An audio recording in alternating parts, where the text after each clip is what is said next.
So, ito na guys, lalagay na natin yung ating pansihon. Ayan, in fairness. O, diba? Para sa mga chismusa, tatanong kayo dyan, bakit walang katapusan ng pagluluto? Ayan, request po ito ng kapitbahay guys. Pagluto ko po sila ng ng pansit. O, diba? So, kaya wag na kayo dyan makikipag-chismis. Hindi nyo ba alam na broken hearted ako? Kaya dinadaan ko na lang sa pagluto-luto at ipapakain sa kapitbahay para magiging masaya naman ako kahit papano. O, diba? Kasi mahirap. It's hard to trust someone. O, diba guys? Kaya magtitiwala, don't trust anyone guys. They are cheating. They are cheating. It's better to be alone. So, this is my advice. Alone, it's better. O, diba?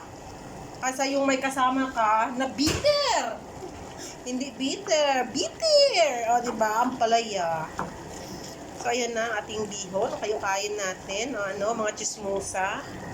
O, diba? Ayan na siya. Walang katapusan na pagluluto, guys. Kasi, request.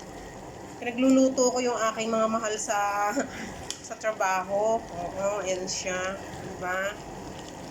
Wala lang po itong beans. Repolyo lang at saka carrots.